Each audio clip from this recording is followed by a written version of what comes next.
bonjour à tous. Je suis très content de vous accueillir pour cette nouvelle émission qu'on a de nouveau dédiée à la chirurgie thoracique. On avait parlé lors de la précédente émission de la péridurale. Est-ce qu'on devait continuer à utiliser la péridurale sur la chirurgie thoracique?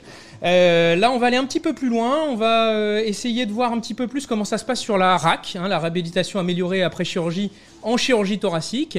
En particulier, quelles sont en ce moment les choses qui se font dans la RAC. Et puis voir si on peut pas aller un petit peu plus loin avec une petite spécificité de Quincy, notamment la prise en charge de patients pour de la chirurgie thoracique en ventilation spontanée. Est-ce qu'on peut pas retirer encore en plus un tuyau grâce à nos ALR qui sont relativement performantes? Est-ce qu'on peut pas retirer un tuyau supplémentaire? Et ça, on verra ça en fin d'émission. Je tiens à remercier en particulier les laboratoires Bibraun qui nous soutiennent depuis tant d'émissions. Je sais même plus la combienième c'est, tellement on en a fait avec eux. C'est toujours adorable, ils sont toujours là, toujours présents avec nous, ils sont même sur le plateau. Donc vraiment adorable, leur soutien est vraiment précieux. Comment va s'organiser cette émission? D'abord, on va faire un petit rappel de ce que sont les principes de RAC en chirurgie thoracique, chirurgie de résection pulmonaire. Ensuite, on verra si, au niveau des ALR, qu'est-ce qu'il faut faire en RAC finalement? Est-ce qu'il faut garder le bloc paravertébral? Est-ce qu'il faut aller plus loin avec d'autres blocs, avec des VWin? Ensuite, on verra un petit film de technique réalisé par Thierry Garnier, les petits films comme on les aime, sur le bloc paravertébral, un beau film d'une dizaine de minutes sur le bloc paravertébral.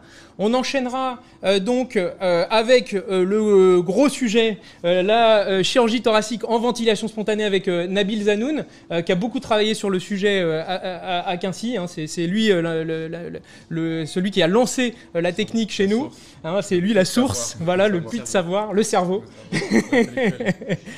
Le chef, ouais, on pourrait dire ça. Donc voilà, on discutera de ces prises en charge avec des petits films. Sans plus tarder, on va enchaîner avec la première présentation. Donc je vais vous présenter les grands principes de la RAC en chirurgie thoracique. Donc on va voir un petit peu comment ça se passe actuellement sur la RAC en chirurgie thoracique, les grands principes. Alors d'abord, qu'est-ce que c'est la RAC? La RAC, c'est une prise en charge un petit peu spécifique, initiée par un monsieur qui s'appelait le docteur Kellett dans les années 90 sur la chirurgie colorectale. Et ce monsieur, qu'est-ce qu'il a fait? Il s'est dit, je vais essayer de prendre toutes les mesures possibles, les meilleures de la prise en charge, les regrouper dans une prise en charge pour essayer d'améliorer le devenir des patients, améliorer la survenue de complications, moins de complications, améliorer la durée de séjour, on reste moins longtemps à l'hôpital, en appliquant des principes, je dirais, de base, ce qui est recommandé sur chaque élément de la prise en charge du patient. Le but, c'est donc un ensemble de mesures pour un retour rapide à une autonomie la plus rapide possible. Donc la RAC, en fait, le grand principe, c'est quoi? D'abord, une prise en charge sans RAC, c'est quoi? On va suivre la courbe orange. On a notre patient, il est à un état général qu'on part ici sur ce plateau. On va avoir un événement intercurrent qui est un événement un petit peu traumatisant qui est la chirurgie.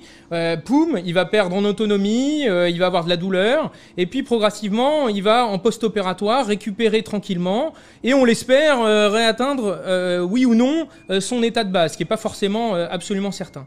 Avec la RAC, le grand principe, c'est de essayer d'améliorer, d'optimiser la prise en charge préopératoire, de booster les patients un maximum sur l'éducation thérapeutique, sur des prises en charge d'anémie, de nutrition, de sevrage alcoolo-tabagique. On va voir la chirurgie, on va essayer qu'elle soit la moins impactante possible, avec donc des techniques de chirurgie mini-invasive, avec de l'ALR efficace pour pas avoir mal en post-opératoire, pour avoir une récupération post-op la plus rapide possible et revenir à l'état de base le plus rapidement possible. Alors pour faire cette RAC, il y a des grands principes qu'on peut appliquer à toutes les chirurgies, qui sont des principes, des mesures pré-opératoires, péropératoires et post-opératoires. Je ne vais pas les détailler ici. Là, le but de la présentation, c'est plutôt de vous détailler ce qui se passe spécifiquement sur la chirurgie thoracique. Alors, la chirurgie thoracique, c'est quoi les contraintes qu'on a et les particularités de la prise en charge sur la RAC en chirurgie thoracique? Eh bien, c'est déjà que c'est une chirurgie à risque. C'est quand même de la grosse chirurgie, la chirurgie thoracique, avec une morbimortalité qui est non négligeable en post-opératoire. C'est des chirurgies qui font mal. Les douleurs post-opératoires sont extrêmement fréquentes, de manière aiguë, mais aussi c'est pourvoyeur de douleurs chroniques. C'est également des patients un petit peu particuliers. On n'est pas forcément sur de la chirurgie orthopédique simple du patient de 50 ans sportif. On est sur des patients qui ont des comorbidités, des patients qui ont des cancers, des patients qui fument, des BPCO. Et surtout, cette RAC, il va falloir l'intégrer dans un parcours patient qui est beaucoup plus large. Il va falloir ouvrir encore plus les yeux sur le parcours RAC de ces patients, puisqu'en fait, ils sont sur un chemin de parcours néoplasique. On va gérer leur cancer. On gère leur cancer en préopératoire, on gère leur cancer en post-opératoire. Notre RAC n'est qu'une petite partie de leur prise en charge. Il faut, si possible, les amener au mieux pour la chirurgie et, si possible, les amener au mieux pour la chimiothérapie éventuelle post-opératoire. Alors il y a des recommandations qui existent, qui ont été publiées sur la chirurgie thoracique, la RAC en chirurgie thoracique. Il y a notamment donc trois grandes recommandations, une par l'ERAS Society, qui sont les recommandations européennes, en partenariat avec la Société européenne de chirurgie thoracique. Il y a les recommandations de l'ASFAM, que vous connaissez probablement, qui ont été faites également en partenariat avec la Société française de chirurgie thoracique et cardiovasculaire. Et puis, le protocole qui a été publié par le consortium GRACE, qui est le groupe francophone de réhabilitation améliorée après chirurgie. Tout ça, c'était dans les années 2019, donc c'est relativement récent, et on peut encore s'appuyer sur ces recommandations. Alors en préopératoire, ce qu'on va vouloir pour notre patient en chirurgie thoracique, c'est qu'il arrive en super-héros. Il est gonflé à bloc. On l'a entraîné, il est surinformé, surentraîné, il est voire même dopé. On a le droit au dopage en médecine, c'est parfait. Donc on veut des patients qui arrivent en préopératoire surgonflés, surboostés. Pour ça, il y a des choses classiques de la RAC que je vous ai mis en bleu ici, qui ne sont pas des choses particulières liées à la chirurgie thoracique, qui sont plutôt liées au parcours RAC, un peu pour toute chirurgie. On va informer le malade, évidemment, ça diminue l'anxiété, ça diminue la douleur. On va gérer l'anémie s'il y en avait. On va renutrir nos patients s'ils étaient dénutris. Il faut rechercher une dénutrition et éventuellement la traiter dans les semaines qui précèdent l'intervention chirurgicale. Et on va faire du sevrage alcoolique. Et pour le patient en chirurgie thoracique, on va faire surtout du sevrage tabagique.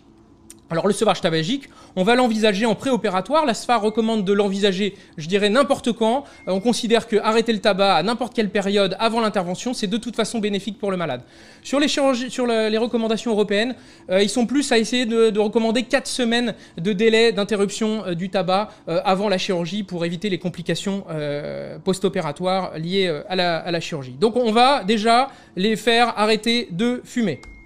Ensuite, chez certains patients qui ont des comorbidités respiratoires, on va envisager une réhabilitation préopératoire, une préhabilitation respiratoire. Ça peut se faire avec un kiné, mais ça peut aussi se faire tout à fait à la maison. On peut demander aux patients de monter des marches, de marcher, d'aller faire de la marche dans la rue, pour essayer de tolérer au mieux l'effort, une meilleure tolérance à l'effort. Particularité également, la chirurgie thoracique, c'est une chirurgie pour laquelle on a des complications cardiovasculaires non négligeables, notamment le risque de passage en ACFA post-opératoire. Donc chez les patients qui ont déjà un traitement antiarythmique, type bêta-bloquant, on va poursuivre ce traitement antiarythmique. Certains envisagent même de l'introduire en post-opératoire sur les recommandations européennes. Certains n'hésitent pas à introduire assez facilement des bêta-bloquants, de l'amiodarone, du diltiazem. C'est tout à fait faisable en post-opératoire.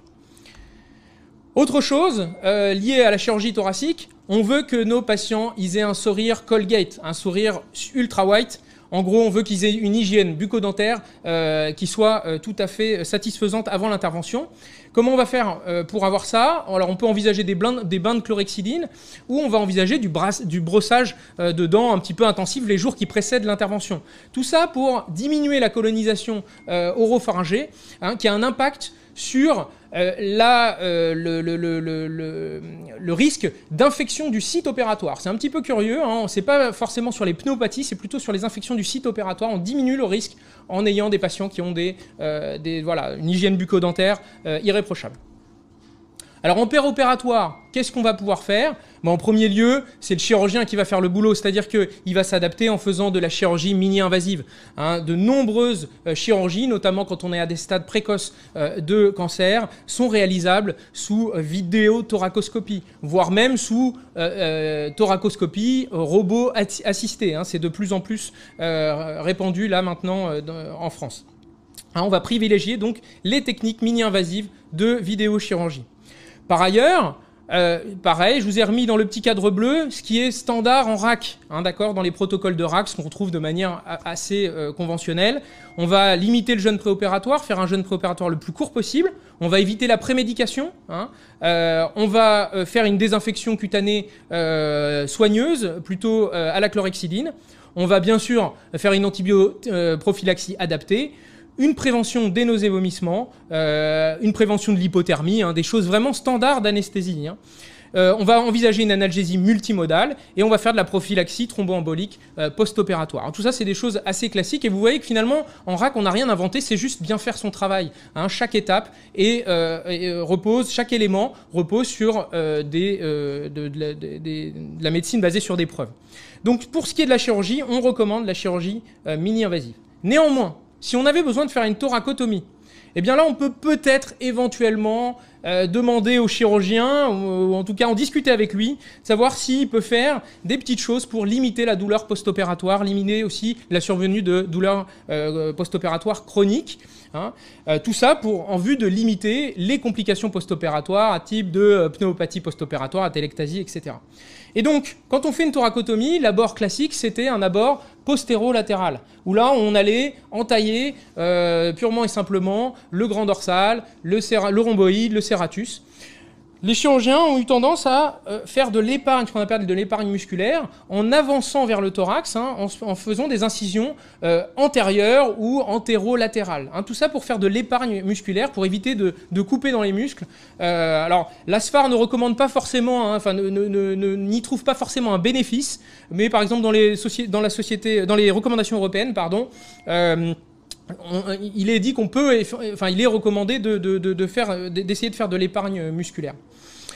Autre chose qu'on peut envisager pour diminuer toutes les conséquences post-opératoires, c'est faire de l'épargne sur les nerfs intercostaux et sur les muscles intercostaux. Je vous rappelle qu'on voit bien ici sur la photo, je ne sais pas si on voit à l'écran, on voit bien sur la photo, les photos de droite, que quand on met l'écarteur, les bouches, le bec, les lèvres de l'écarteur appuient fortement sur les côtes et peuvent comprimer ce paquet vasculo-nerveux. Alors pour éviter ça, on peut faire ce qu'on appelle des lambeaux de muscles intercostaux, où on va décrocher finalement le paquet musculaire accompagné de son paquet vasculaire et nerveux, pour le faire un peu tomber dans le thorax et pouvoir appuyer l'écarteur directement sur les côtes, sans appuyer sur le paquet vasculo-nerveux. On pense que c'est éventuellement pourvoyeur de douleurs aiguës puis chroniques.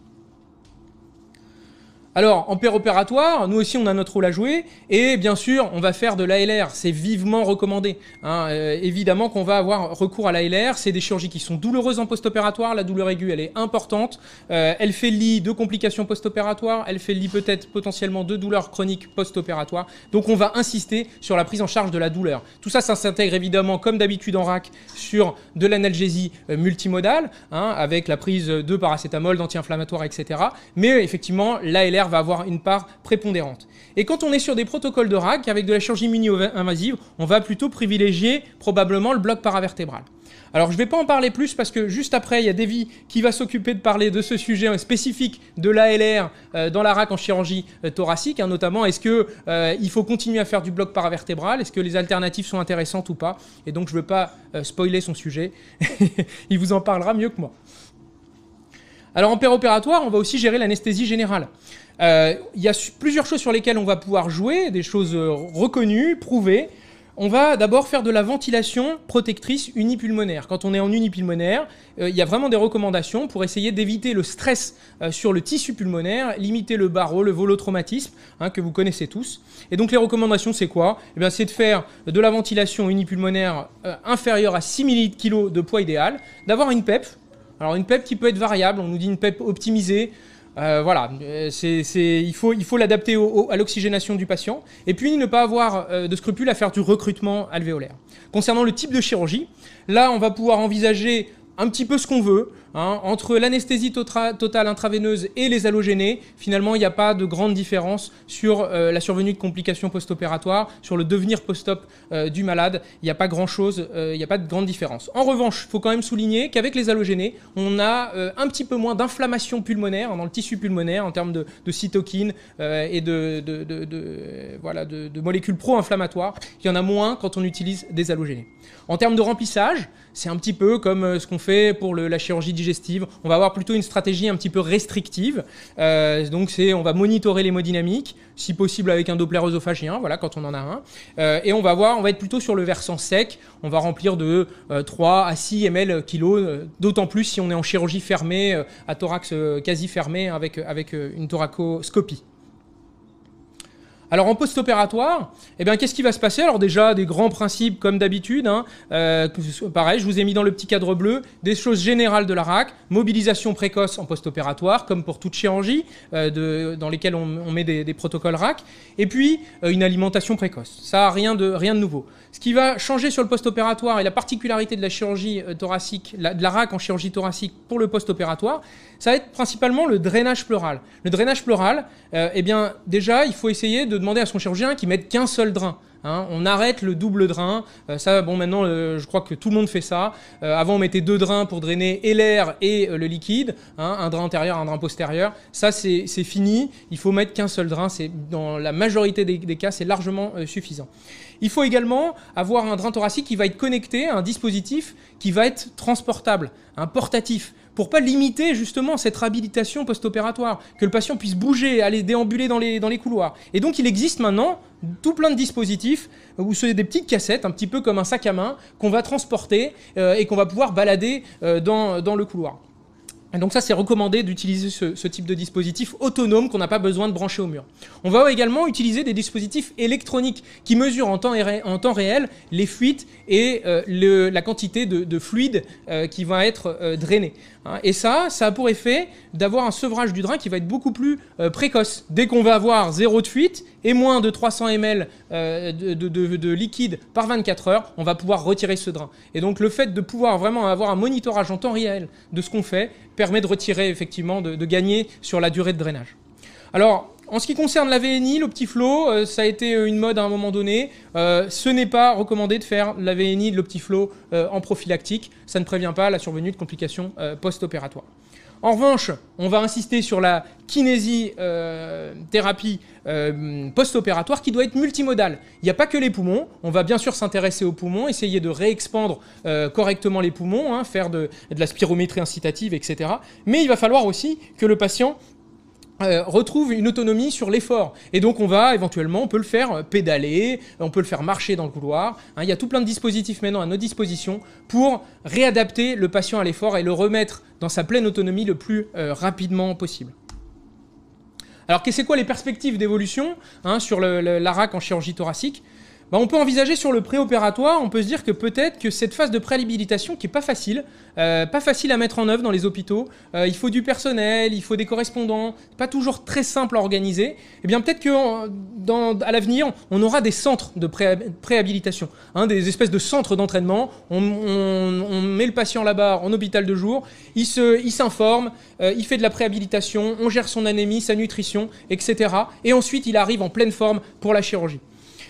Pour ce qui est de la chirurgie, eh bien, effectivement, les techniques chirurgicales vont probablement encore s'améliorer, évoluer vers du ultra mini-invasif. Alors déjà, on a le robot. Pour l'instant, pas de gain substantiel du robot sur la thoracoscopie. On n'a pas d'études qui étayent ça, mais en tout cas, le robot est une alternative assez intéressante. Peut-être que le chirurgien, étant mieux installé, va pouvoir réséquer d'autres tumeurs. On a d'autres possibilités avec le robot. On a notamment plus de degrés de liberté qui permettent d'accéder peut-être à des choses un petit peu moins accessibles. Voilà, en tout cas, c'est une perspective d'évolution. La grosse perspective d'évolution, c'est peut-être le single port. Nous, en tout cas, c'est celle qu'on a adoptée à Quincy, hein, avec un chirurgien extrêmement motivé sur la technique, qui réalise la plupart de ses thoracoscopies avec un seul trou de trocar, un seul point d'entrée, hein, ce qui va grandement améliorer le devenir post-opératoire, une douleur bien inférieure, un traumatisme chirurgical inférieur. Alors il y a des équipes qui proposent de faire de la chirurgie sans drain, hein, de ne pas drainer en post-opératoire, en évaluant les fuites post-opératoires. Il y en a certains qui mettent un petit peu de liquide à l'intérieur du thorax pour voir s'il y a un bullage. Il y a d'autres techniques qui ont été évoquées. Peut-être que c'est l'avenir. Est-ce qu'on pourra retirer un tuyau supplémentaire, retirer un drain chirurgical, ce qui ferait vraiment du bien aux patients. Pour l'instant, voilà, ça reste encore assez confidentiel. Du point de vue de l'anesthésie, eh bien peut-être que nous aussi on peut essayer d'enlever certains tuyaux. Peut-être un jour le cathéter d'ALR du bloc paravertébral. Pour l'instant, c'est pas encore le cas. Hein. La bupille liposomale, pour l'instant, c'est pas forcément la bonne solution. Par contre, éventuellement, on peut essayer d'enlever le gros tuyau, le tuyau d'intubation, grâce à nos ALR qui sont maintenant extrêmement performantes sous échographie. Et donc, on va vous montrer un petit peu ça tout à l'heure avec Nabil Zanoun, hein, qui a beaucoup travaillé sur le sujet, qui vous montrera que c'est effectivement réalisable et que c'est tout à fait séduisant.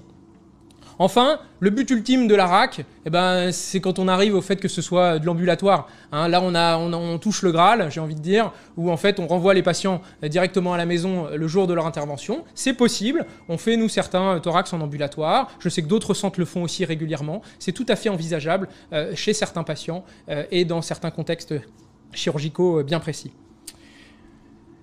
Alors, je vous disais, voilà, la chirurgie, ça continuait d'évoluer. Je suis tombé sur cet article, qui est un article d'un journal local de l'Est, où l'équipe de Nancy, au CHU, a envisagé là une chirurgie robotique uniportale, hein, avec un seul trocar.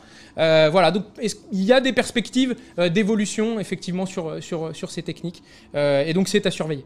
Nous allons aborder une question qui est quand même très importante pour nous anesthésistes. Quel air choisir pour la RAC en chirurgie thoracique? Une petite diapo de rappel qui est tirée de la vidéo précédente. Quelles sont les cibles nerveuses importantes en cas de chirurgie pleuropulmonaire? C'est facile, ils sont au nombre de deux, c'est le nerf phrénique et les nerfs intercostaux. Le nerf phrénique, comme on l'a évoqué précédemment, est responsable des douleurs projetées de l'épaule en cas d'irritation de la plèvre diaphragmatique. Il n'est évidemment pas recommandé d'aller bloquer ce nerf dans le cadre de la chirurgie pulmonaire. Les nerfs intercostaux, on les connaît beaucoup mieux. Ils sont bloqués depuis plusieurs dizaines d'années par le bloc, par les analgésies péridurales, qui permet à la fois le bloc des nerfs intercostaux, mais également, malheureusement je devrais dire, un bloc sympathique thoracique haut. À côté de ce bloc assez ancien, vous avez des nouveaux blocs, c'est les blocs de parois, on y reviendra ultérieurement.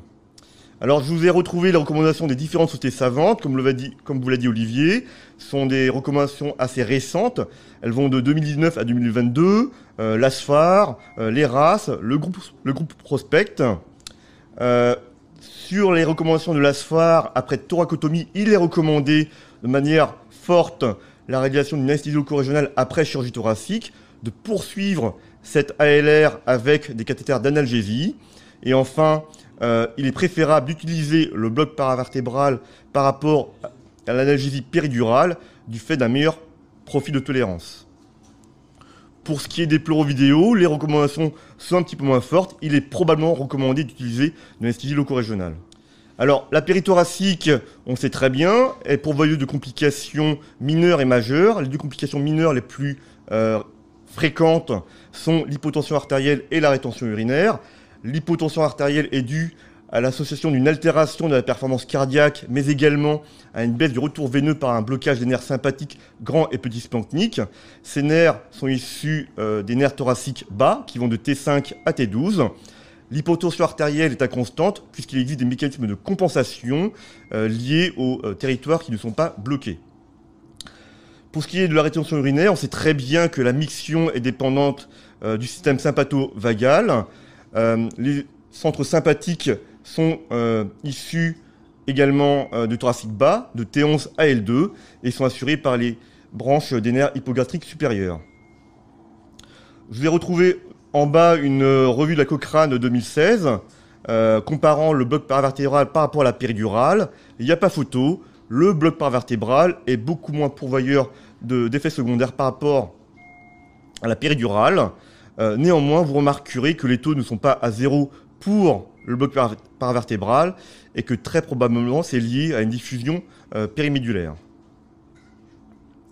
Les autres complications majeures, on les connaît très bien, c'est les hématomes, les abcès, mais également les échecs de pose. Ça, Thomas vous en a parlé sur la vidéo précédente. Est-ce que le bloc paravertébral répond à tous les problèmes? Je vous ai retrouvé une méta-analyse de 2010, chirurgie du sein. Globalement, le bloc paravertébral comporte très peu de risques faibles à nuls, que ce soit le pneumothorax, la ponction vasculaire ou les lésions neurologiques. Malheureusement, les choses ne sont pas forcément toujours aussi simples. Parfois, vous avez des patients qui ne sont pas échogènes ou qui sont porteurs de pathologies pleurales, épanchement pleural, pachypleurite, empêchant ainsi de contrôler le bon positionnement de votre aiguille. Mais également, vous pouvez avoir des pleurectomies associées au geste chirurgical, empêchant ainsi le chirurgien de placer son cathéter paravertébral à la fin de l'intervention. Mais également la prise d'anticoagulants. L'association fracture de côte et prise d'anticoagulants est un problème, puisque je vous rappelle, dans les recommandations de 2022, donc de cette année, le bloc paravertébral est considéré comme un bloc profond, et donc la gestion des anticoagulants doit être la même que pour la péridurale. Ceci n'étant pas vrai pour les blocs superficiels, les blocs de paroi.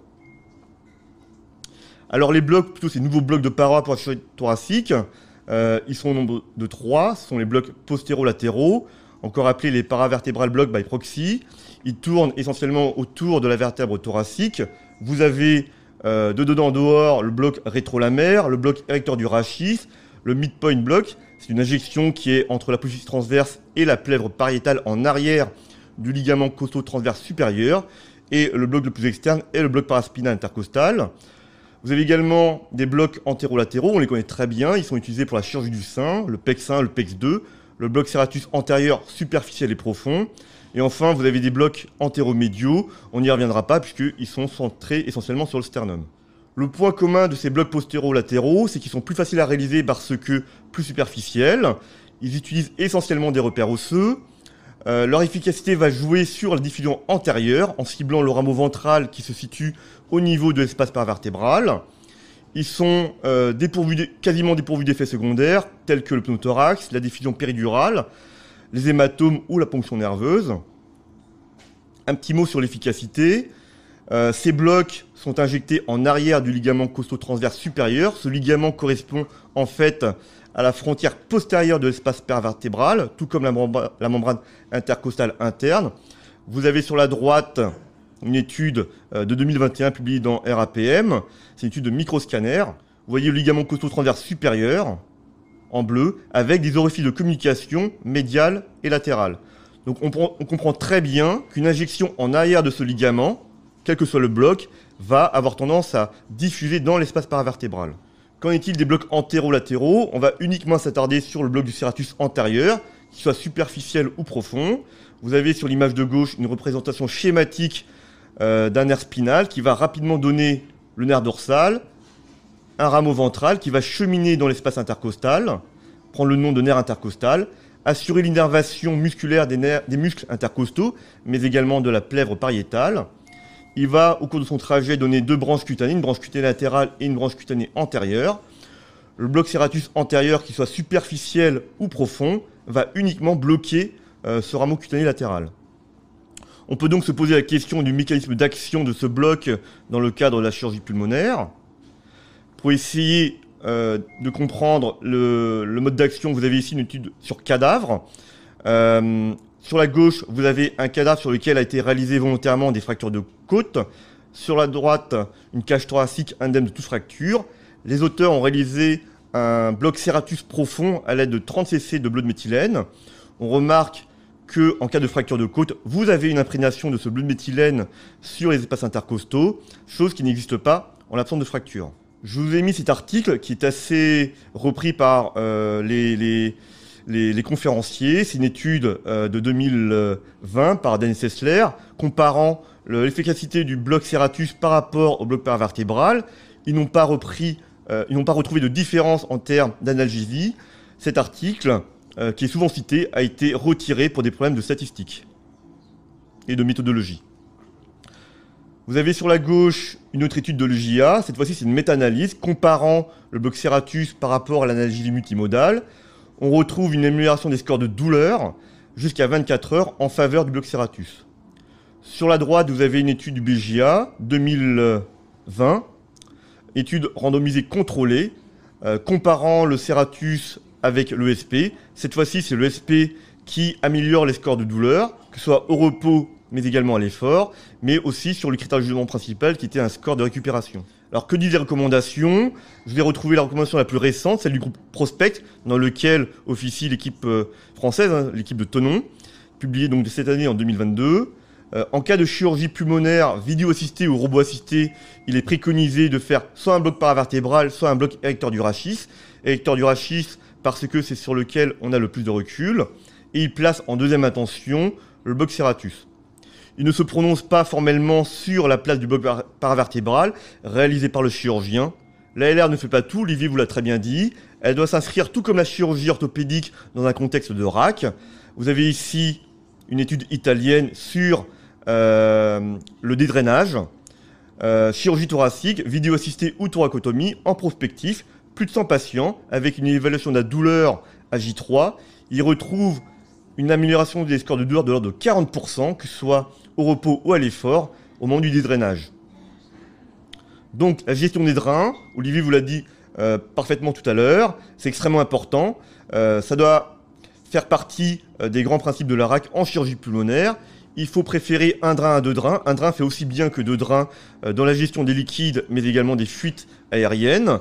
Par contre, avec un seul drain, vous diminuez la durée du drainage et vous diminuez très probablement les douleurs post-opératoires. L'aspiration électronique, de manière assez synthétique, ça permet de mieux quantifier le débit de fuite, donc de mieux gérer votre drainage et également de faire déambuler votre patient. Et enfin, comme vous l'a dit Olivier, le drain doit être retiré s'il donne moins de 300 ml de liquide par jour. Merci Davy. Extrêmement intéressant. Donc pour l'instant, on voit bien qu'on reste quand même plutôt sur le bloc paravertébral. Oui. Un peu de SP. Alors une littérature assez extensive. Est-ce que toi, t'en penses quoi? Parce que nous, c'est vrai qu'à Quincy, on n'a pas trop l'habitude de faire de l'ESP sur la chirurgie thoracique. On en a fait pendant à peu près 6 mois. Puis on a été un peu déçus sur la gestion de l'analgésie post-opératoire. Alors sur la gestion de l'analgésie, il y a de la littérature qui sort en faveur de l'ESP par rapport au placebo. ESP versus paravertébral, je pense que ça fait quasiment pareil.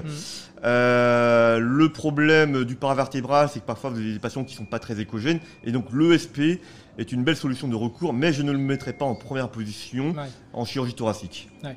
Donc en première intention, bloc paravertébral. Voilà. Peut-être le SP quand on ne voit pas bien, quand on est avec un patient sous anticoagulation efficace, etc., comme tu l'as dit. Ouais. Et puis ce fameux bloc Ceratus qui a fait quand même beaucoup l'actualité à un moment donné, il y a 1 ou 2 ans, là on en parlait beaucoup, qui avait l'air de faire des choses assez prometteuses, un petit peu pareil que le bloc paravertébral. Et puis finalement, on déchante un peu, quoi. Non ? On déchante un peu. Le mécanisme d'action déjà est curieux. Il est complètement curieux. Effectivement, lorsqu'on teste le bloc après la réalisation du Ceratus, vous avez une hypoesthésie de l'hémithorax, mais ça on le comprend très bien via le bloc des broches cutanées latérales. Mais on ne comprend pas comment est-ce que ce bloc peut analgésier l'incision et surtout les drains post-opératoires. Ouais.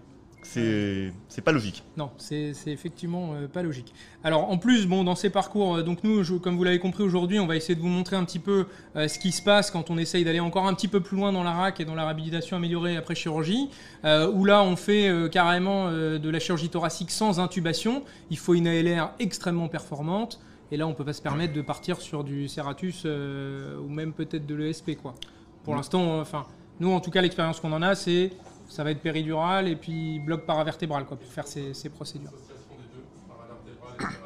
Alors on nous pose la question, érecteur du rachis et Ceratus. L'association des deux, c'est ça? Bloc paravertébral et Ceratus. bloc paravertébral. C'est redondant. Ouais, c'est un peu redondant. Ouais. Et ça fait beaucoup de produits. Ouais, ça commence à faire beaucoup de produits. On préfère, à mon avis, enfin je sais pas ce que tu en penses, mais privilégier 2 sites d'injection pour le bloc paravertébral, éventuellement 2 étages pour couvrir une étendue plus grande et donc consommer plus de produits en faisant plusieurs étages, 2 injections, plutôt que de gâcher du produit à faire un bloc Ceratus où effectivement on est un petit peu redondant. Très bien. Je sais pas s'il y avait d'autres questions, Franck. Pas pour l'instant. Ok. Ben, on va enchaîner donc. Merci Davy. On va enchaîner avec le film. Donc comme vous l'avez compris, nous à Quincy, on est quand même des grands believers du bloc paravertébral qu'on trouve très performant. Et donc on profite de cette émission pour vous passer un petit film qu'a réalisé Thierry Garnier. Ces films sont toujours très appréciés. Une dizaine de minutes donc sur le bloc paravertébral en chirurgie. La chirurgie thoracique est l'une des procédures chirurgicales les plus douloureuses avec un taux de morbidité non négligeable. Cela justifie la pratique d'une technique d'analgésie invasive, faisant appel aux techniques d'ALR de façon à contrôler la douleur post-opératoire. Nous avons vu dans l'émission précédente que la technique de référence était l'analgésie péridurale thoracique. L'alternative, c'est le bloc paravertébral. Il s'est développé depuis une vingtaine d'années, mais c'est une technique d'anesthésie loco-régionale qui est connue depuis de longues années. Victor Pochet, Gaston Labat et Paul Sourda ont décrit la technique de façon très précise dans le traité d'anesthésie régionale de 1920.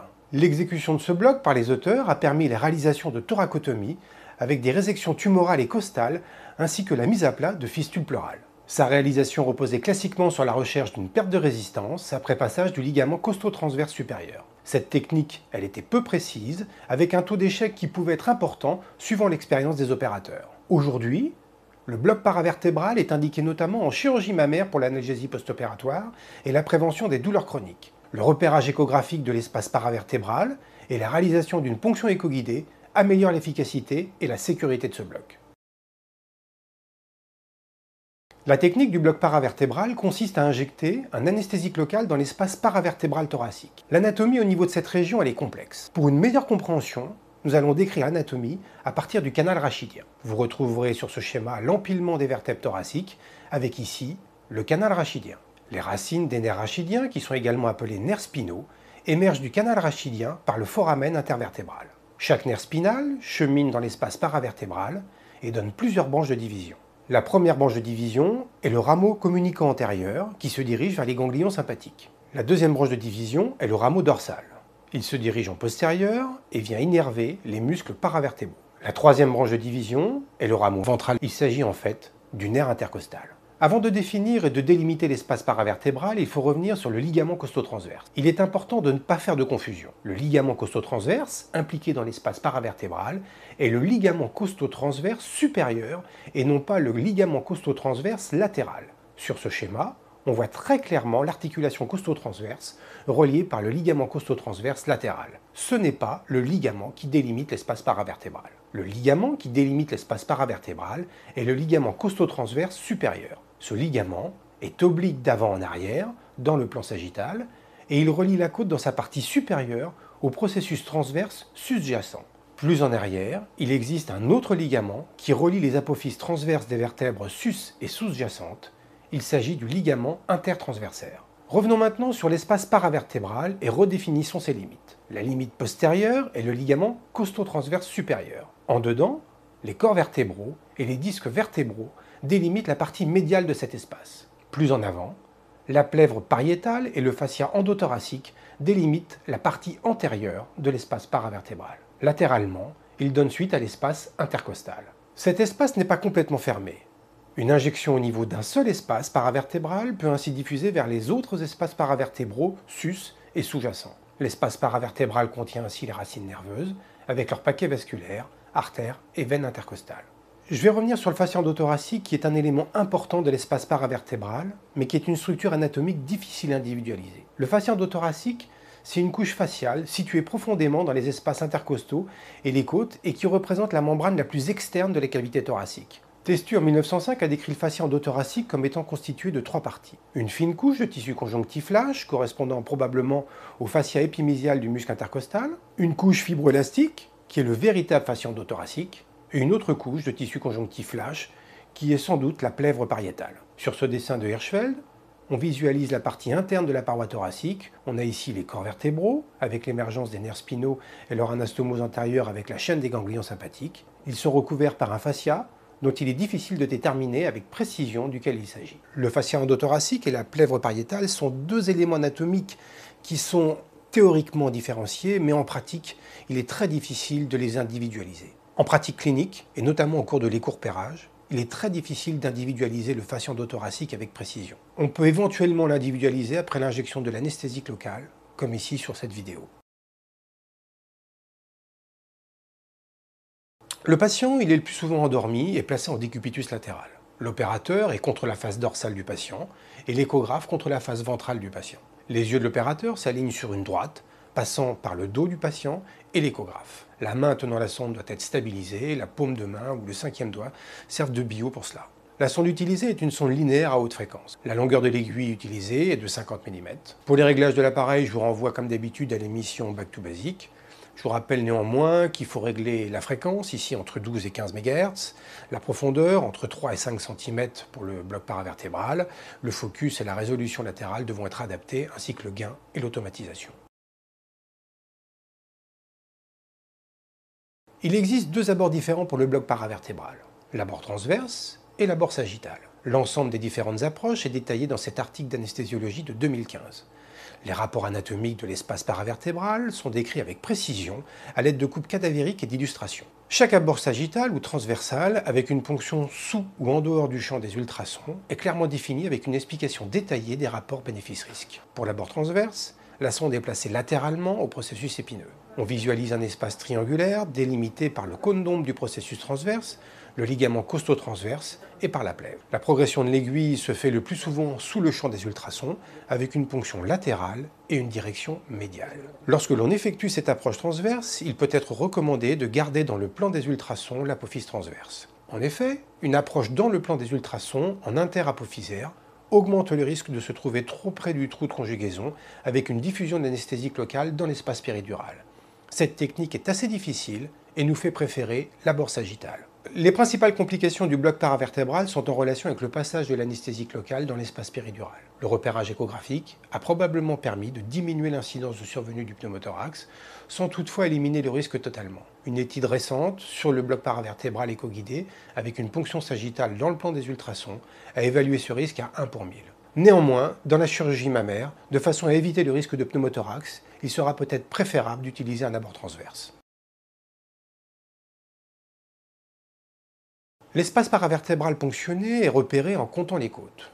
On part de la première côte jusqu'à l'espace déterminé. Puis, on définit le chemin suivant. La sonde d'échographie est placée en position sagittale sur les côtes entre 5 à 8 cm de la ligne médiale. On visualise alors le périos des 4e et 5e côtes, de forme arrondie, avec un cône d'ombre postérieur. La sonde est alors déplacée vers la ligne des épineuses, et à 3 à 5 cm de la ligne médiane, les processus transverses qui ont une forme carrée apparaissent.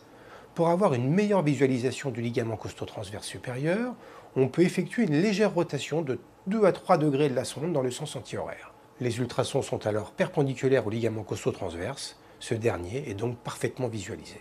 Sur cette vue sagittale paramédiane, on a ici les processus transverses, les muscles intercostaux, la plèvre et la membrane intercostale interne, ainsi que les muscles érecteurs du rachis. L'aiguille est introduite en regard du point médian de l'axe principal de la sonde. Elle est ensuite dirigée perpendiculairement à la peau, parallèlement au plan des ultrasons. L'hydrolocalisation permet de valider la position exacte de l'extrémité de l'aiguille et elle est pratiquée au niveau de chaque étape d'avancée du bloc. Sur ces images, on repère l'injection d'anesthésique locale devant le ligament costo-transverse supérieur, l'avancée en 2 temps de l'aiguille et la nouvelle injection au-delà du ligament costo-transverse supérieur permet le refoulement antérieur de la plèvre et un refoulement postérieur du ligament costo-transverse. Un abord sous le champ des ultrasons est également possible, mais la configuration anatomique peut être compliquée et rend difficile la progression de l'aiguille. Une deuxième ponction, 3 à 4 espaces vertébraux plus bas, est souvent associée pour garantir une diffusion optimale sur les métamères concernés. La réalisation d'injections étagées étant la diffusion de l'anesthésique locale. Dans cette étude, réalisée sur des cadavres, l'injection de 20 ml d'anesthésique locale en T6-T7 s'étendait à 4,5 dermatomes et augmentait à 6 dermatomes pour une double injection de 10 ml d'anesthésique locale en T3-T4 et T7-T8. Un cathéter peut être inséré dans l'espace paravertébral. Les approches dans le plan avec une sonde en position sagittale et hors du plan avec une sonde en plan transverse sont possibles. Le risque d'une malposition de l'extrémité du cathéter est important. Une migration du cathéter dans l'espace péridural ou le médiastin est possible. Cela expose à des complications difficiles à gérer en post-opératoire. Nous avons dans notre établissement pris l'option de monter les cathéters par les chirurgiens sous contrôle de la vue. Après introduction d'une aiguille de Thiowy, le cathéter est avancé et guidé dans l'espace paravertébral. La sécurisation de l'extrémité du cathéter dans l'espace paravertébral représente une difficulté. La validation de la position de l'extrémité du cathéter est réalisée sous le contrôle de la vue par le chirurgien. Si le cathéter est posé sous écoguidage, on peut envisager une opacification pour contrôler la position exacte du cathéter. En conclusion, dans le cadre de la chirurgie thoracique, le bloc paravertébral est une vraie alternative à la péridurale thoracique. Cette technique procure une analgésie de qualité, avec moins de complications et moins d'effets secondaires du fait de son caractère unilatéral. Bien, j'espère que ce petit film vous a plu. Thierry y a mis beaucoup de cœur comme à son habitude. Oui. Vraiment un très joli film. On est vraiment très fiers de vous montrer ça. On va enchaîner donc avec le vif du sujet, de ce qui nous anime en ce moment. Donc, faut-il encore intuber les patients pour la chirurgie thoracique? Et donc là, on va en discuter avec Nabil Zanoun, qui est vraiment l'instigateur de cette technique chez nous, finalement. C'est toi qui as beaucoup bossé sur le sujet, faut dire rendre à César ce qui est à César. Et donc, déjà, on peut peut-être rappeler les conditions de c'est quoi un patient qui va être en ventilation spontanée ou alors sous intubation en chirurgie thoracique. Peut-être rappeler un petit peu qu'est-ce qui peut se passer.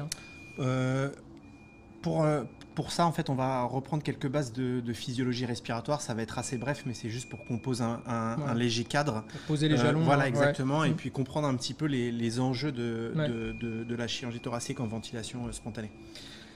La chirurgie thoracique, en fait, les patients, comme vous le savez tous, en fait, ils sont installés en position latérale. En décubitus latéral, il y a deux installations classiques. En fait, c'est soit le bras surélevé, comme on le voit sur le schéma, soit le bras pendant. Globalement, ça représente à peu près la même chose. Dans tous les cas, on va avoir du coup un poumon surélevé et un poumon plus bas. Le poumon opéré est donc le poumon du dessus, et le poumon non opéré est le poumon d'en bas. On parle de poumon dépendant pour le poumon qui sera donc non opéré, et de poumon non dépendant pour le poumon qui sera opéré, qui sera donc celui qui est surélevé. Lorsque le patient est éveillé, on se retrouve ici sur la fameuse courbe en S, là, ici, qui est la courbe de la compliance pulmonaire. Quand on est sur cette courbe de compliance pulmonaire, en fait, le poumon non dépendant, chez le malade éveillé, en fait, il est déjà surdistendu. Il est déjà surdistendu parce que les pressions extrinsèques, elles sont tellement basses que du coup, les alvéoles, elles vont déjà être bien gonflées. Comme elles sont déjà bien gonflées, et en fait, si vous augmentez un tout petit peu la pression dans ces alvéoles-là, vous allez gagner très peu de volume. Donc en fait, à cet endroit-là, le poumon il va être assez peu ventilé. Il est déjà tellement distendu que la ventilation, elle va peu se faire à cet endroit. À l'inverse, on a le poumon dépendant, qui est le poumon du dessous, qui est là, sur la position la plus parfaite de la courbe de compliance. À cet endroit-là, quand vous augmentez un tout petit peu la pression, vous gagnez énormément de volume. Et donc sur un malade éveillé, c'est le poumon inférieur qui va être très ventilé, qui va parfaitement participer aux échanges gazeux. Et le poumon du dessus qui lui déjà est tellement distendu qu'il va en fait assez peu participer aux échanges gazeux. Et en plus de ça, le débit de perfusion il est plus important dans le poumon inférieur, donc le poumon dépendant, et donc du coup on a un ratio ventilation-perfusion qui paraît être optimal en position latérale sur le poumon inférieur. Quand vous ventilez le patient sous anesthésie générale, en fait vous déplacez la courbe de compliance. En fait le poumon non dépendant, le poumon supérieur, il va se retrouver dans la partie ascendante de la courbe, à cet endroit-là, et le poumon dépendant plutôt sur la partie basse. Et donc du coup, on se retrouve avec un poumon non dépendant qui va être mieux ventilé que le poumon inférieur. Donc qu'est-ce qu'on peut faire là, à cet endroit-là? En fait, on a envie de se dire qu'on préférerait être là plutôt que là. Alors on est à thorax fermé. Oui. Ouais. Pourquoi, en fait, on est dans cette position-là? On est dans cette position-là parce qu'en fait, le gold standard de la chirurgie thoracique, c'est une anesthésie générale, une intubation sélective et donc une curarisation. Et donc tout ça, ça va représenter des contraintes sur le poumon inférieur. Une première contrainte qui est liée au positionnement, parce qu'en fait, en chirurgie thoracique, vous allez placer un billot sous le patient. Et étant donné que vous allez placer un billot sur le patient, ici, vous allez augmenter les contraintes mécaniques sur la paroi thoracique. Votre malade, il va être curarisé. Étant donné qu'il est curarisé, le diaphragme, il va remonter et il va exercer de nouveau une contrainte sur le poumon inférieur. Enfin, une fois que vous allez ouvrir le thorax et que vous allez créer du coup, ce fameux pneumothorax, on va en plus avoir le médiastin qui va venir encore plus pousser sur le poumon inférieur, donc le poumon dépendant. Et donc tout ça, ça va aboutir finalement à une augmentation de la pression extrinsèque sur le poumon inférieur et donc une diminution de la compliance. Ouais. Ça, c'est vraiment très important et ce qui explique les difficultés de ventilation qu'on peut observer en ventilation unipulmonaire en chirurgie thoracique. Est-ce que éventuellement, en gardant les malades opérés en ventilation spontanée, en espérant récupérer cette courbe de compliance qu'on trouve meilleure sur le poumon dépendant, on peut améliorer la ventilation de ces patients-là? C'est tout l'enjeu, en tout cas, de la réflexion autour de la chirurgie thoracique en ventilation spontanée. Ouais. Donc là, oui, tu nous montres bien que finalement, plus on reste proche de la physiologie, mieux on est pour les échanges ventilatoires, les échanges, l'oxygénation et les échanges pulmonaires. Hein. Exactement. Hein, clairement, on a tout à gagner à ce que le patient reste éveillé. D'ailleurs, c'est exactement ce qu'on fait chez un patient qui est insuffisant respiratoire aigu. C'est-à-dire qu'en fait, on va avoir un poumon très malade. Et ben en fait, le poumon qui est très malade, quand on va positionner les patients, on va plutôt mettre le poumon malade en position supérieure et le poumon sain en position inférieure. Parce qu'il y a deux intérêts. Un, améliorer le débit de perfusion dans le poumon sain. Et deuxièmement, améliorer l'aération du poumon malade en espérant recruter ces territoires-là. Et donc, en fait, c'est exactement ce qu'on fait chez un malade qui est en insuffisance respiratoire aiguë. Ouais. Donc, en fait, finalement, on aurait envie de le faire également chez le malade opéré. En se disant que le poumon qu'on va le ventiler, on va plutôt le mettre en bas. Ouais. Voilà. Ouais, tout à fait. Alors, ça, c'est la physiologie, effectivement. Mais est-ce que finalement, il y a des gens qui ont testé ça? Est-ce qu'il y a un petit peu de littérature sur le sujet? Parce que, bon, c'est bien beau, hein, c'est de la physiologie, mais voilà, quand on démarre ça, thorax en ventilation spontanée, clairement, on a tous les chocottes. Hein. Clairement, on se dit, mais qu'est-ce qui va se passer? Et comment va réagir le malade? Voilà. Est-ce qu'il y a un petit peu de littérature, des gens qui sont lancés un petit peu dans le sujet? Ce qui est intéressant, c'est qu'en fait, quand on a commencé ça, maintenant, c'était il y a 1 an et demi, presque 2 ans en fait, qu'on a commencé à s'intéresser à la technique, il y avait un peu de littérature. Il y a des gens qui essayaient, et puis il y a des gens qui faisaient des études un peu comparatives, plutôt rétrospectives, etc. Et puis maintenant, en fait, maintenant qu'on s'est dit, il va falloir qu'on aille vraiment creuser, et là, des papiers dans tous les sens. Ouais. Des papiers dans tous les sens, c'est vraiment un sujet d'actualité majeur. Vraiment, il y a énormément d'équipes dans le monde qui s'intéressent à la chirurgie thoracique en ventilation spontanée. Il n'y a quasiment pas, voire pas de papier français. Il n'y a vraiment aucun papier en France, mais dans le monde, et notamment en Asie, en Italie, en Hongrie, etc., il y a des équipes qui font ça de manière courante, routinière, exactement, de manière quotidienne, et qui ont vraiment publié des travaux très très intéressants sur le sujet. Ouais. Donc, je veux dire, il y a quand même d'autres équipes qui sont plus ou moins nombreuses. Hein. Enfin, on voit quand même la littérature est en train de s'étoffer sur le sujet. Alors, une littérature qui est pas encore d'une qualité exceptionnelle, faut reconnaître. Hein, d'accord, c'est pas des grandes études prospectives randomisées. Ouais, évidemment, comme c'est une technique assez nouvelle, on a principalement des études rétrospectives, mais on a quand même des grosses cohortes. On a des études, ou en tout cas des méta-analyses qui poolent plus de 2000 malades. Donc en fait, c'est pas des petites études. On a quand même des volumes assez importants, donc on commence à avoir une certaine expérience de la technique. D'accord. Si justement on s'intéresse à la technique, on peut se poser du coup la question, parce que toi tu le disais, en fait ça rassure pas tout le monde d'envisager la technique de chirurgie thoracique en ventilation spontanée. Donc en fait, il y a des avantages, il y a des inconvénients, on va essayer de les lister assez rapidement. Premièrement, on l'a vu sur la physiologie, il y a un bénéfice attendu sur la mécanique ventilatoire, on se dit que probablement il va y avoir un intérêt. Il va y avoir un intérêt pendant l'intervention, il va probablement y avoir un intérêt aussi après l'intervention, parce qu'on sait déjà que la ventilation mécanique, elle induit des barotraumatismes, des volotraumatismes, des atelectasies, parce qu'on sait que dès que les malades sont mis en ventilation mécanique, ils créent déjà des atelectasies. Donc probablement qu'il y a un bénéfice attendu sur la mécanique ventilatoire. Et en fait, ces papiers dont on parle assez rapidement, et donc là j'en ai listé quelques-uns, c'est les principaux, parce qu'en fait il y a des méta-analyses qui regroupent tout un tas de papiers déjà publiés. Il permet Une diminution du temps d'anesthésie, on le comprend assez vite parce que finalement, intuber un malade en sélective, vérifier avec la fibroscopie bronchique qu'on est bien positionné, puis latéraliser le patient, etc., placer le bio et tout ça, ça représente beaucoup de temps d'anesthésie. Toujours des temps d'induction qui sont relativement longs, hein. Ça dure une quarantaine de minutes à chaque fois. Hein, Donc on va diminuer le temps d'anesthésie et donc du coup on va diminuer mathématiquement le temps d'occupation de la salle. Mais on va aussi diminuer la durée de séjour en SSPI et on va diminuer la durée d'hospitalisation. C'est ce que montrent ces différents papiers. C'est des malades finalement qui sont réveillés immédiatement en salle, qui passent presque de la table d'intervention au brancard. Hein. Exactement. Hein, c'est vraiment très impressionnant. Ils viennent d'être opérés du thorax, ils ont un drain thoracique et ils sont réveillés de manière spectaculaire. C'est assez surprenant au début. C'est assez surprenant. Vraiment, j'avoue. On a une tendance à la diminution des complications respiratoires, même si je pense qu'encore il faut plus d'études et des études de meilleure qualité pour qu'on ait ça. Une diminution, ça c'est clair, et peut-être même une diminution de la mortalité. Pourquoi une diminution de la mortalité? Probablement parce qu'en fait, il y a un effet immunomodulateur et anti-inflammatoire du fait d'opérer les malades en ventilation spontanée. En fait, il y a probablement moins de stress chirurgical à les opérer en ventilation spontanée parce qu'on observe chez ces patients-là une augmentation de la numération des lymphocytes et du coup une meilleure compliance à la chimiothérapie adjuvante parce que c'est des patients qui souvent après l'intervention vont avoir des cures de chimiothérapie. Et dans le cas où ils ont des cures de chimiothérapie, en fait les patients ils ont plus rapidement leur chimiothérapie et ils tolèrent beaucoup mieux leur chimiothérapie quand ils ont été opérés en ventilation spontanée. En tout cas, c'est ce que montre un joli papier qui a été publié il y a maintenant 1 an, enfin même pas 1 an parce qu'en fait c'était fin d'année 2021.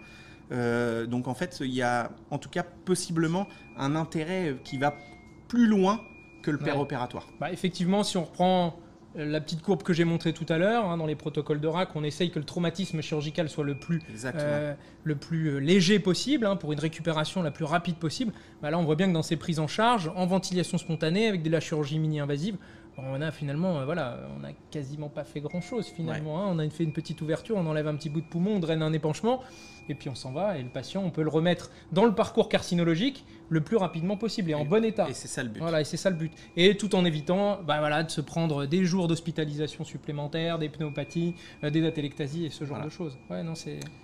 En fait, ça c'est bien beau. Oui, ça c'est bien beau. Après, ça c'est bien beau. En fait, sauf tout n'est pas rose. Exactement. Sauf qu'on on a tous peur de quelque chose globalement. En fait, on s'expose malheureusement au risque de devoir intuber ces patients dans l'urgence. Pourquoi? Parce que le management des voies aériennes en cas d'hypoxie ou d'hypercapnie sévère, il peut être compliqué. Mais on peut aussi avoir un saignement massif péropératoire qui nécessite de devoir ventiler le patient pour pouvoir le réanimer correctement. Et aussi parfois parce qu'en péropératoire, les patients ils peuvent avoir une petite toux réflexe, d'accord, qui gêne le chirurgien. Et pour cette raison-là, le chirurgien ne peut pas travailler correctement. Et donc du coup, il va falloir endormir le malade, le curariser. Et donc pour cette raison-là, il va falloir l'intuber. Et donc ça c'est quand même un facteur limitant. C'est un vrai facteur limitant. C'est vraiment un facteur limitant important. Simplement, on a probablement des méthodes qui permettent de diminuer au maximum ce risque-là.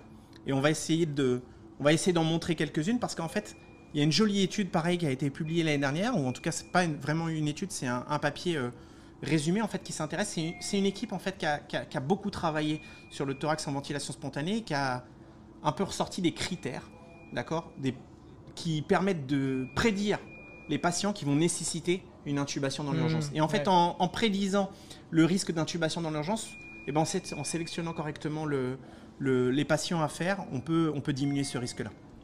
Donc.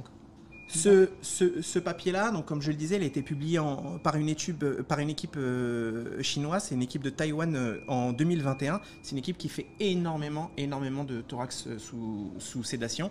Quand je parle de thorax sous sédation, on parle vraiment de toute la chirurgie thoracique. Aussi bien la chirurgie pleurale que la chirurgie de résection pulmonaire. Et y compris des chirurgies compliquées comme des segmentectomies qui sont vraiment complexes sur le plan chirurgical. Ce qui est capital pour éviter ce risque-là, c'est évidemment de bien sélectionner les patients.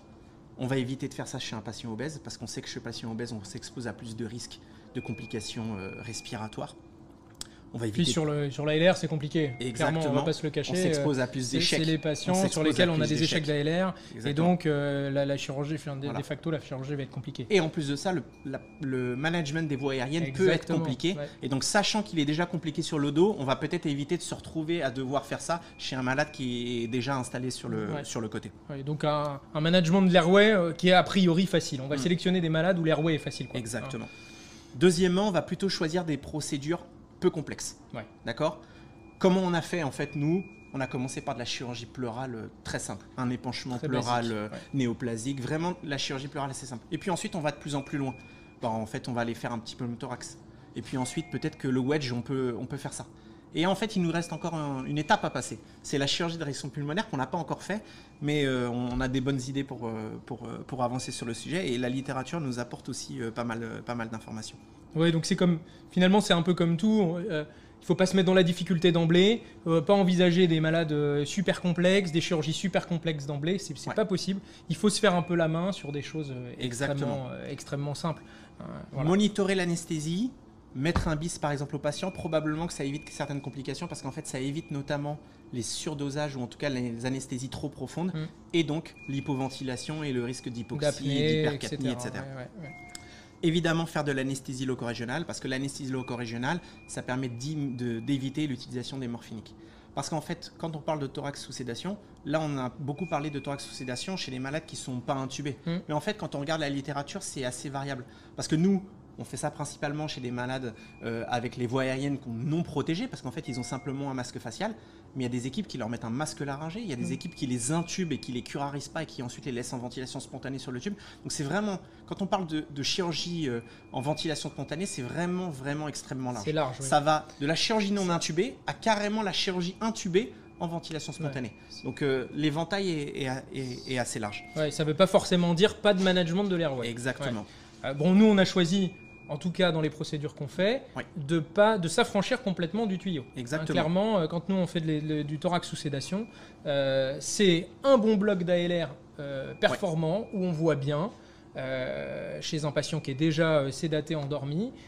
C'est un masque facial, un monitorage de la capnie pour être sûr que notre patient y respire. On regarde comment ça se passe aussi cliniquement, évidemment. Hein. C'est tout ça. Et tout ça, c'est important. Et on va redétailler tout ça. Alors, on va redétailler. On va y revenir sur les mouvements diaphragmatiques. On va détailler un petit peu la procédure avec Nabil, il va nous en parler après, je crois. Voilà. Donc on le disait, les plus et les moins. Ça, quand même, clairement, donc toi tu as démarré ça. L'équipe t'a suivi derrière, avec un peu d'impréhension, c'est vrai, hein, tout le monde avait un petit peu les chocottes en démarrant ça, puis finalement, au fur et à mesure, tout le monde s'y est mis et a vu que ça se passait relativement bien. Et c'est ça qui est important, c'est qu'en fait, il y a une vraie appréhension. C'est de convaincre. Et en fait, pour convaincre, il n'y a rien de mieux que de le faire. Et de le faire à plusieurs. Et pas hésiter. Tout à fait. Voilà. C'est-à-dire qu'il n'y a pas hésiter à être plusieurs pour s'occuper de ces patients-là parce que ça peut être compliqué de gérer ces patients dans l'urgence. Et donc, pas hésiter à être plusieurs et surtout avec des gens qui sont entraînés, qui ont l'habitude de faire de la chirurgie thoracique et pas se lancer dans ce genre de procédure quand on a peu d'expérience. On va visualiser un petit exemple, une patiente qu'on avait pris en charge pour une chirurgie thoracique en ventilation spontanée pour voir un petit peu comment ça se passe en pratique. J'espère que le son va passer aussi. Tu l'entends, Thierry ? Il n'y a pas de son sur le début, ça va être surtout à peu près. Alors cette patiente-là, c'est pas moi qui m'en suis occupé, c'est Thierry. Bonjour. Ça va. Pas de douleur ? Bah non, ça va, ça fait pas mal. Thierry, grand believer de la technique. Maintenant... impossible que tu le fasses faire d'une chirurgie pleurale en intubant. Parfait complément. Là, on est sur l'extrême, c'est-à-dire que la patiente, elle est éveillée complètement. Elle est éveillée complet. Là, c'est vraiment sur un extrême. C'était une chirurgie assez simple, chirurgie pleurale, un épanchement pleural néoplasique. Finalement, c'est une chirurgie assez peu douloureuse. Ça va être court, c'est peu douloureux. Exactement. On gère ça bien avec nos ALR classiques. Exactement. Voilà. Là, on est sur une procédure peut-être un peu plus complexe. Et on se rapproche, j'ai envie de dire, presque on se rapproche d'un drainage en réanimation ou en salle de réveil chez un patient éveillé. C'est presque ça. Hein. C'est exactement ça. On n'est pas loin de ça. On ne fait pas tellement plus que ça. Hein. On n'est pas loin de ça. Sur certaines procédures, on est presque là-dessus. Exactement. Hein. Là, on est sur une procédure un petit peu plus complexe. C'est ouais. un jeune homme qui avait été opéré d'un pneumothorax. Donc, il est endormi. Il a une seringue de propofol en évoque pour avoir une sédation. Et en fait, un pneumothorax, on a vu des bulles. Et ben en fait, on fait un wedge. Et ça se passe très bien. Le chirurgien, il a une exclusion parfaite et on le voit bien sur l'image. Il a vraiment beaucoup de place pour travailler. Les premiers patients qu'on a fait, en fait, justement, on en parlait là, ils se plaignaient de mouvements diaphragmatiques. Et ça, on le voit.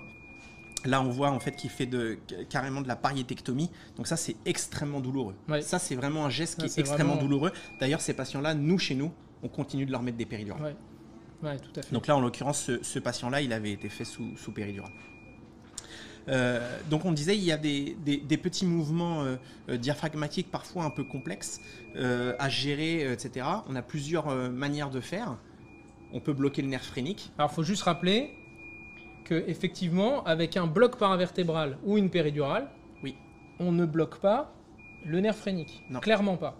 D'accord. On est le nerf phrénique, c'est le plexus cervical. Oui. Avec nos blocs, on ne bloque pas le nerf phrénique. Non. Et donc, le patient est susceptible de donner des coups de diaphragme, exactement, voire même de tousser. Il y a peut-être un petit peu de stimulation. Oui, il suffit qu'il y ait un peu d'hyperréactivité bronchique et on peut avoir un patient qui va tousser au moment où on va irriter les voies aériennes. Pour ça, on a plusieurs méthodes.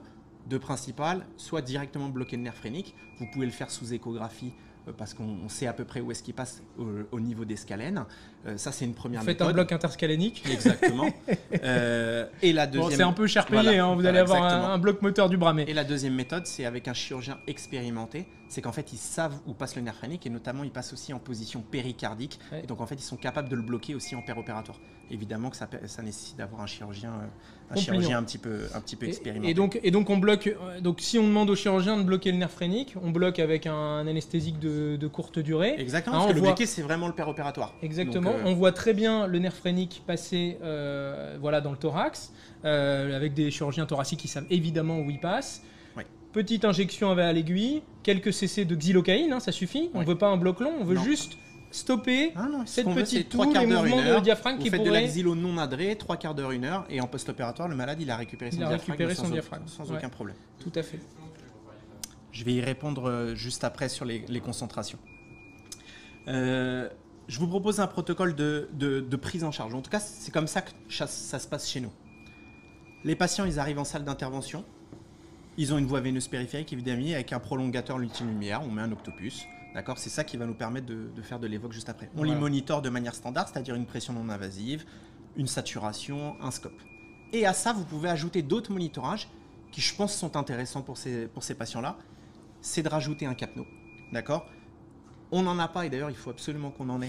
C'est les masques avec directement le capno dessus. Pour le moment, on est encore au petit cathlon. On bidouille un peu là sur voilà, la pour le moment, on est encore au petit cathlon qu'on met dans le masque, etc.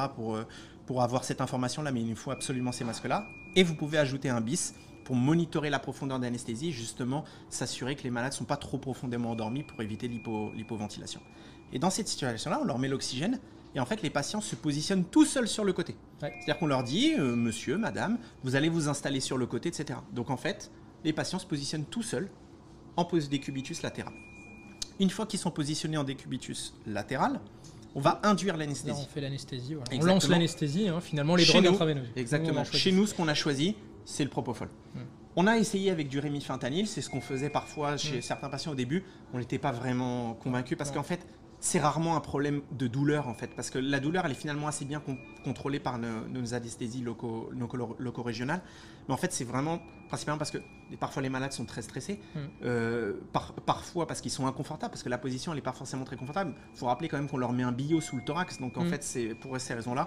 On va leur mettre une évoque de propofol et on va titrer la cible en fonction du bis. Ouais, on n'est pas sur de la gestion de l'analgésie. Le rémifentanyl finalement ne nous sert pas à grand-chose. On est vraiment sur de la sédation, de la perte de connaissance. Ça peut être de l'anxiolyse, on peut adapter. Oui. Il y a des patients, la petite dame qu'on voyait au tout début, qui était faite donc sous sédation, mais c'était uniquement de l'anxiolyse. On pouvait lui parler, il n'y avait pas de souci. Par contre, il y a des patients chez lesquels on va faire des anesthésies un petit peu plus profondes, où on est effectivement quasiment sous anesthésie générale, en ventilation spontanée. Au masque. Exactement. Au masque. En fait, vous allez faire du propofol au même titre que vous feriez du propofol pour faire une endoscopie digestive. Ouais. C'est la même chose. Vous faites une fibrogastrique, vous faites du propofol, c'est le même type d'anesthésie. Ouais. C'est une anesthésie sans analgésie. Puisque l'analgésie est gérée par la LR performante qu'on va faire. Exactement. Et ça, c'est une vraie nécessité. Il faut un bloc qui marche, il faut qu'on ait bien vu la plèvre, ce soit bien efficace et qu'on soit à l'aise avec le bloc paravertébral. Une fois que les patients sont installés, qu'ils ont été endormis, on va leur faire le bloc paravertébral, parce que nous, on fait le choix de le faire plutôt chez les patients endormis, parce que c'est largement plus confortable pour eux. Il n'y a pas Et vraiment donc, de gain à le on va faire faire un réveiller. bloc paravertébral, et là, pour le coup, aucune différence entre si on endort complètement les patients ou si on fait que de la chirurgie en ventilation spontanée, on va faire de la ROPI uniquement. Il n'y a pas besoin de rajouter un anesthésique local de courte durée d'action. Le temps que le chirurgien fasse sa détertion et champe, c'est largement suffisant pour avoir une efficacité de votre bloc C'est paravertébral. un quart d'heure à peu près pour avoir une efficacité. Donc, on a un l'impression bloc que c'est un quart d'heure. paravertébral, ROPI, nous on fait de la 0,35% et on fait 2 étages. Deux étages, ouais. Exactement, donc on fait entre 15 et 20 ml par étage selon la taille et Alors, est-ce que selon tu peux le nous poids dire du patient. les étages? Oui, généralement on se met plutôt en T3 et puis en T7 environ. Après, tout dépend un peu du type de chirurgie qui va être réalisé. Nous, on est aussi un chirurgien qui fait de la chirurgie uniportale, donc parfois ce qu'on fait, c'est qu'on se met en regard du trocar pour avoir exactement le métamère concerné et puis un autre bloc, soit plus haut, soit plus bas, en fonction de ce qu'on pense. Généralement, c'est plus haut parce qu'en fait, il y a le drain parfois en post-opératoire qui va remonter et donc du coup qui peut irriter les patients. C'est la raison pour laquelle souvent on fait plutôt au-dessus. Et puis on se met là où on voit bien, quoi. On veut un beau bloc paravertébral. Exactement. Hein, clairement. Et ensuite, pas de morphinique. Pas de morphinique parce que si vous ajoutez des morphiniques, c'est là où vous vous exposez aux complications et notamment l'hypoventilation et donc du coup la nécessité de devoir intuber ces patients dans l'urgence. Finalement, là où on a eu quelques galères, c'est quand on commence à additionner les choses. On a tous vécu ça, on veut faire une petite sédation à un malade, en dehors même de la chirurgie thoracique. Ouais. Et puis on rajoute au propofol, on va rajouter un peu de kétamine, et puis après un peu d'hypnovel, et puis un peu de Sufinta, et puis le cocktail. Et là on part dans les ennuis. Et là l'intervention commence.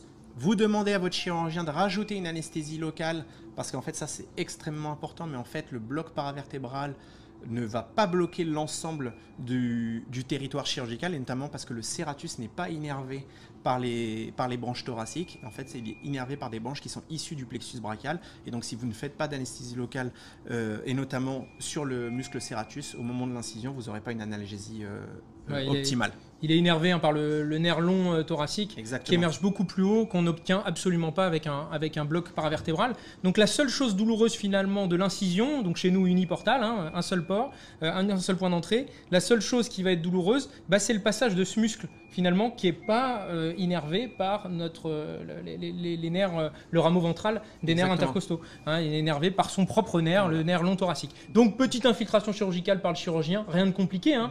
Il prend l'espace intercostal, il injecte en sous-cutané un peu dans le muscle, tout ça sous sédation, ça se passe très bien.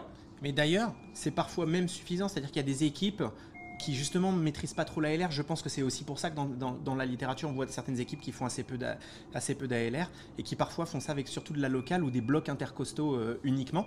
Parfois des blocs intercostaux directement faits par le chirurgien. Et donc en fait, on voit bien que c'est surtout ça, parce qu'en fait, c'est vraiment la paroi en tout cas qui est le plus important. Si nous on fait des blocs paravertébraux, c'est aussi parce qu'on veut une analgésie post-opératoire optimale. Et si vous faites un bloc intercostal seul, même si pendant l'intervention ça passe bien, une fois que le drain va monter, on va avoir des patients qui vont peut-être se retrouver inconfortables en post-opératoire, principalement parce qu'ils sont gênés par le drain. Pas au niveau de la cicatrice, mais surtout parce qu'ils vont être gênés par le drain. Et ça, bloc paravertébral, c'est ce qu'il y a de mieux, je pense. Clairement. Et donc, le trocar est introduit, et puis là, on peut faire un bloc complémentaire, soit du nerf phrénique, ou du nerf vague également, parce que c'est aussi un des moyens de bloquer ce réflexe de tout. Ouais, finalement, on va bloquer, si on a des problèmes de mouvement diaphragmatique ou de tout, on va bloquer soit la partie afférente, hein, ce qui va déclencher le réflexe de tout, qui est finalement le nerf vague, soit les efférences qui sont médiées par le nerf phrénique. Donc on bloque la boucle, quoi. Hein, soit l'un, soit l'autre. Alors moi je vous l'accorde, le nerf vague, nous on n'en a pas vraiment l'expérience, on a plutôt tendance à du phrénique. Le nerf vague n'est pas forcément très facile à bloquer non plus, hein. C'est un petit peu plus compliqué que le phrénique. Hop. On a parlé rapidement tout à l'heure de diminution de la mortalité. Ça me paraissait important quand même de reparler de ce papier-là, parce que c'est un papier quand même qui semble majeur.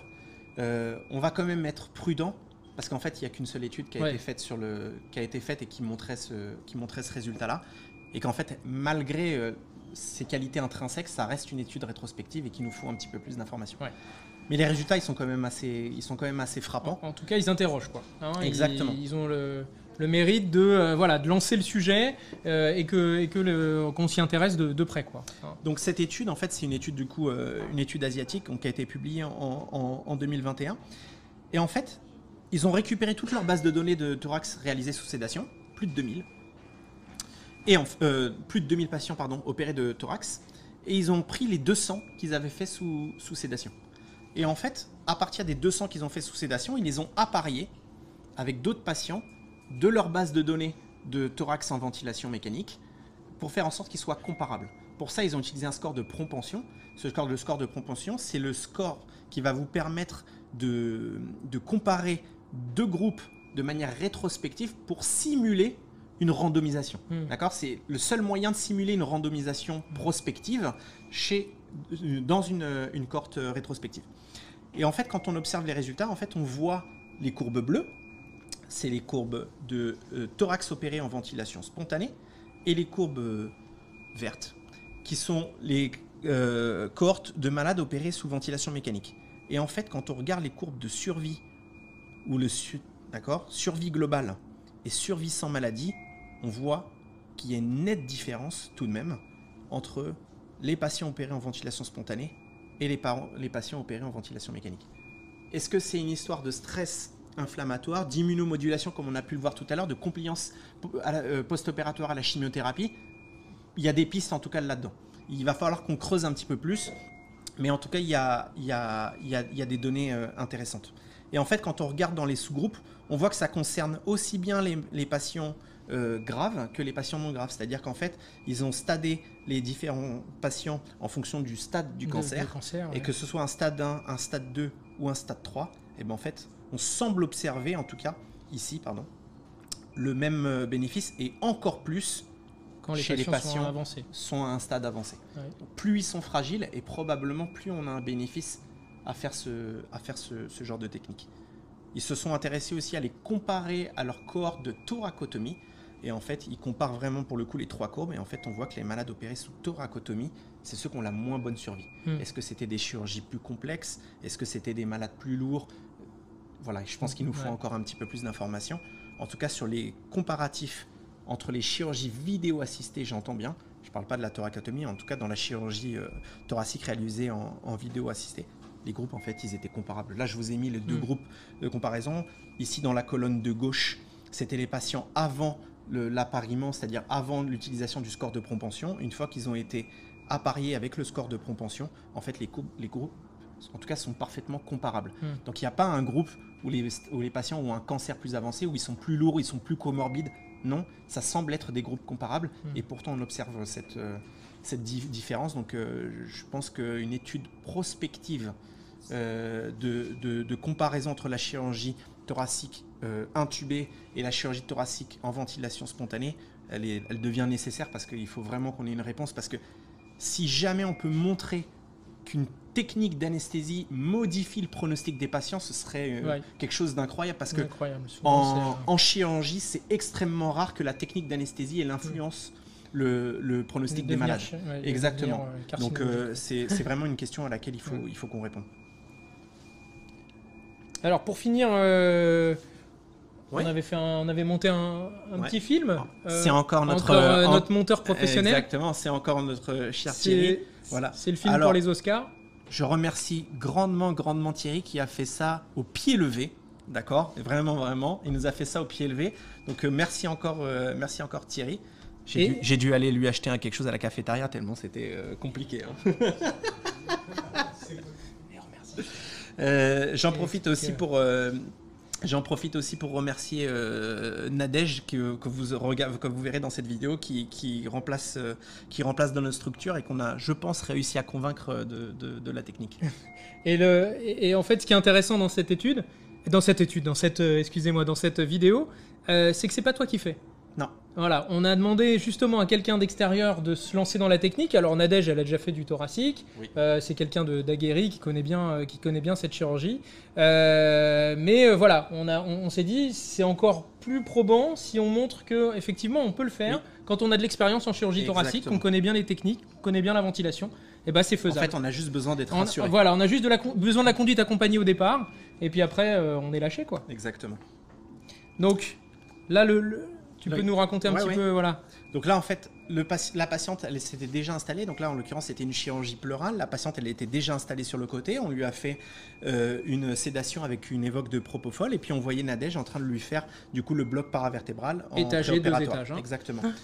La patiente, elle était monitorée comme on le disait. Elle avait du coup un scope, une pression, une saturation. En l'occurrence, là, elle n'avait pas de vis parce qu'en fait, on ne mettait pas ça de manière systématique au départ. Je pense que maintenant, ça va devenir de plus en plus systématique parce qu'on est convaincu de l'intérêt de monitorer de manière... Là, tu installes le capno. Exactement, on a installé le petit capno comme vous pouvez le voir. Alors, là sur un le peu artisanal, sur la vidéo. Exactement, j'ai dit, il nous faut vraiment ces masques-là. Et là, le chirurgien complète avec cette anesthésie locale comme on en discutait tout voilà, à pour l'heure. le muscle serratus. Hein. L'incision, Voilà, l'intervention commence. Et là, il y va franco. Hein. Oui. Pour lui, il se dit pas attention, le malade il est en ventilation spontanée, il est peut-être pas assez endormi. Non, non, c'est un chirurgien, il y va. On a vu cible d'évoque aux alentours de 3. Hein. Ouais, exactement. Et là, on voit l'épanchement pleural. Donc, il va commencer évidemment par aspirer tous les épanchements, pour faire les prélèvements bactériaux, cyto, anapathes, Voilà. etc. Et là, en fait, il va se retrouver dans une cavité où il va pouvoir observer. Et puis là, en fait, il va commencer à biopsier la plèvre, parce que souvent, c'est des patients qui ont des cancers, voilà, dont on ne connaît pas en fait forcément l'origine, et donc on a besoin d'un petit peu plus d'infos. Là, vous voyez qu'on avait une seringue d'évoque avec une cible un peu plus basse. On a une patiente qui est en ventilation spontanée. On l'observe là sur la courbe de...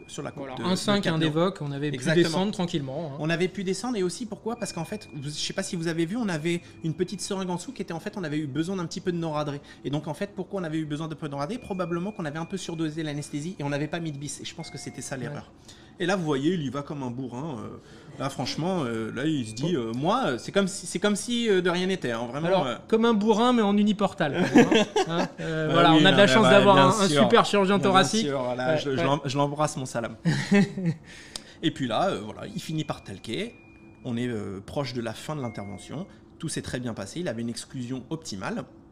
Et en fait... Alors, exclusion... voilà, ouais. Le poumon s'est affaissé. Exactement, parce qu'en fait, vous avez une ventilation normale, physiologique, qui se fait en pression négative. Vous faites un pneumothorax, vous avez donc une pression positive, qui est la pression atmosphérique, en tout cas une pression à zéro, qui vient s'opposer à votre poumon. Donc du coup, le poumon, il s'affaisse. Voilà. Ouais. Voilà.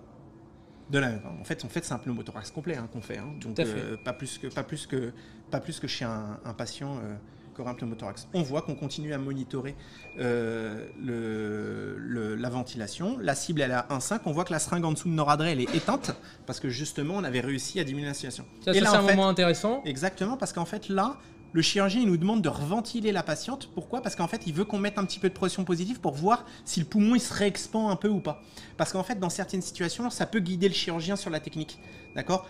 Il peut nous demander, est-ce que le poumon se reventile, etc. Parce qu'en fait, il peut se poser la question, est-ce que finalement, je finis par mettre un pack pleural? Est-ce que je vais talquer, etc. Et donc, en fait, ça l'aide d'avoir ces informations-là. Et donc, en fait, au départ, on disait, je suis désolé, mais moi, je peux rien faire pour toi. Et finalement, on s'est dit, si on fait de la pression positive, peut-être que le poumon va se regonfler. En fait, on a essayé et en l'occurrence, ça marchait. Ouais, ça se regonfle. Franchement, en pression positive, voilà. Le poumon regonflé directement. L'intervention se termine, le chirurgien a refermé. La patiente, elle est toujours sur le côté. On va tranquillement la repasser en décubitus dorsal. On la réinstalle dans son lit.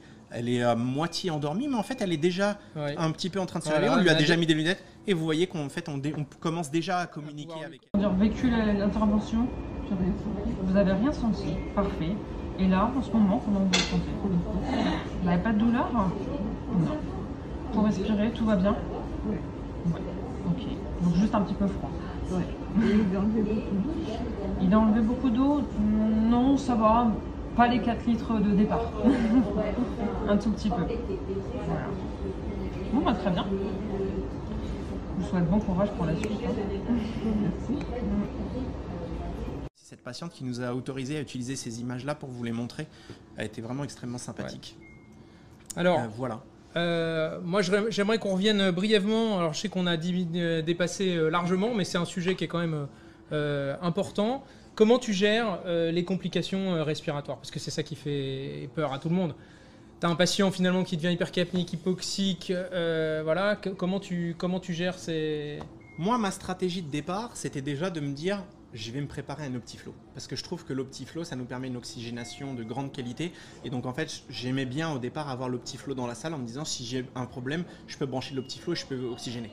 La deuxième stratégie, si j'ai besoin de protéger les voies aériennes, je suis sur le côté, c'est facile à faire. Masque laryngé. Masque laryngé, parce qu'en fait, avec un masque laryngé, vous pouvez ventiler, vous avez les voies aériennes protégées, vous êtes confort. Honnêtement, avec un masque laryngé, vous êtes confort et vous pouvez garder le malade en ventilation spontanée. C'est exactement la même chose. Que le malade soit endormi avec un masque facial ou qu'il soit endormi avec un masque laryngé, c'est exactement la même chose. C'est simplement qu'en fait, avec un masque laryngé, il a besoin peut-être d'une profondeur d'anesthésie un petit peu plus importante. Mais sinon, c'est vraiment exactement la même chose. Enfin, si jamais vous êtes très embêté et que vous avez besoin d'intuber le malade, pour le moment, ça ne nous est jamais arrivé. On a plusieurs dizaines de patients qu'on a fait comme ça en ventilation spontanée. Ça ne nous est jamais arrivé d'avoir à intuber le malade dans l'urgence. Mais en l'occurrence, si vous avez ce problème-là, il y a deux possibilités. Soit vous êtes assez à l'aise, le management des voies aériennes, il est assez facile et vous pouvez les intuber sur le côté. On peut utiliser un vidéolaryngoscope, on peut utiliser la fibroscopie bronchique, enfin la fibroscopie optique en tout cas. On peut même utiliser le masque laryngé et guider l'intubation avec le masque laryngé et ensuite utiliser un bloqueur bronchique si jamais vraiment vous voulez exclure votre malade. Ça, c'est la première technique, c'est de dire je vais y aller sur le côté. La deuxième possibilité, c'est ce que certains font, d'ailleurs ça a été décrit dans certains papiers, c'est en fait je remets le patient sur le dos. Comment je fais ?